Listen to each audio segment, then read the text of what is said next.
गरम गरम उषुना भात हो कि अरुआ भात से जदि रोही माछर खटाड़िया बेसर दिया तरकारी हो जाए खाइबा को बहुत बढ़िया लगी था। आज मुझे आपण मान सहित खट्टा खट्टा टेस्टी माछ बेसर रेसिपी शेयर करी। आज मुझे आपण मान सहित शेयर करी देसी स्टाइल रोही माछ बेसर तरकारी। से 4 पीस माछ को मु भल भाव धोईकी लुण हलदी गोलिकी रखी। ये मुंड पीस नहीं आउ 2टा मझी पीस नहीं 2टा टमाटर को काटिकी रखी 2टा आलू को काटिकी रखी। आ सहित आमको कौन मसला दरकार चलतु देखने।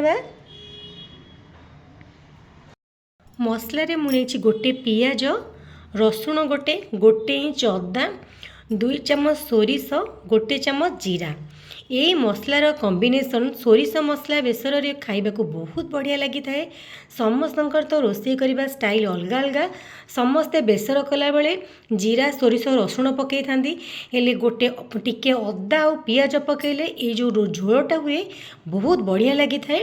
ता सहित तरकारी खट्टा खट्टा लगे 2टा टमाटर नहीं सहित खंडे आंबुल नहीं। एबे चलतु मसला को भल भाव बाटी नेबा। मसला को ये भल भाव चिकण करके बाटी नहीं। एबे आमे माछ को भाजी नेबा।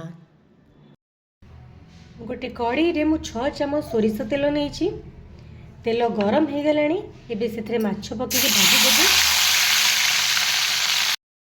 माछ भाजिला बेले तेल भलरे गरम होइतिले माछ पकेबे नले माछ लागी जिवो।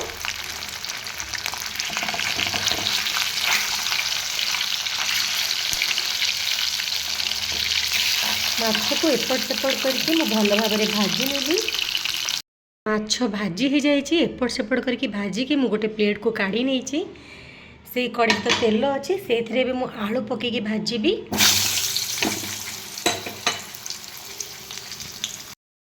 आलू भाजी हो गलानी आमे कड़ी को कड़ी रू काढ़ानी से टमाटर पकईकी भाजी नेबी।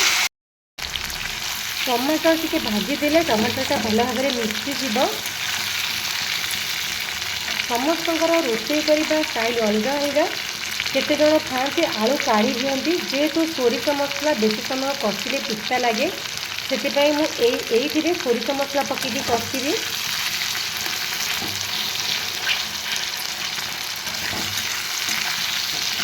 टमाटर ये हल्का भाजी हो गलानी। चिली पाउडर हल्दी पाउडर लुण पकईदेले भल कलर आसब। एबे ये मुझे बाटिकी रखी सोरिष मसला पकईबी। मसला तो 2 मिनिट कषा ना पिता हो मसला कषा सहित आलू भी आउ टे सीझीज से मु आलू को काढ़ी नेनी। एबे आपको 2 मिनिट मु कषि नेबी। गोटे 2 मिनिट मीडियम फ्लेम रे मसला को मु कषि नहीं बेसी कषिले पिता हो। एबे से पानी देदेबा। माछ एबे पकईबानी माछ फिटी जीव। आलू जो सीझा को हल्का थी से आमे माछ आंबुल पकईकी गोटे मिनिट फुटेकी गैस को बंद करदेबा। एबे मु कभर करदेवी आलू सीझापी। आलू सीझी आसिलानी एबे से मु माछ पकईदेवी।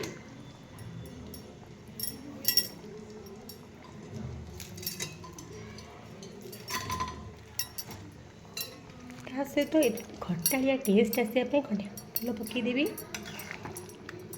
एबे आपको कभर करके आ बेसी फिटेबानी बेसी फुटेले कौन हम ना माछ फिटीज आलू भल भाव सीझी आसलानी। एबे आपको आम कभर करके 1 ରୁ 2 मिनिट फुटी नेबा। माछ तरकारी एबे खाइबा को हमर हो सारानी। एबे मु गैस को बंद करदेवी। लास्ट को टिके धनिया पत्र पकईदेवी। जदि आज रेसिपी आपण मानक भल लगे मो वीडियो को लाइक शेयर करेंगे चैनल को सब्सक्राइब करेंगे।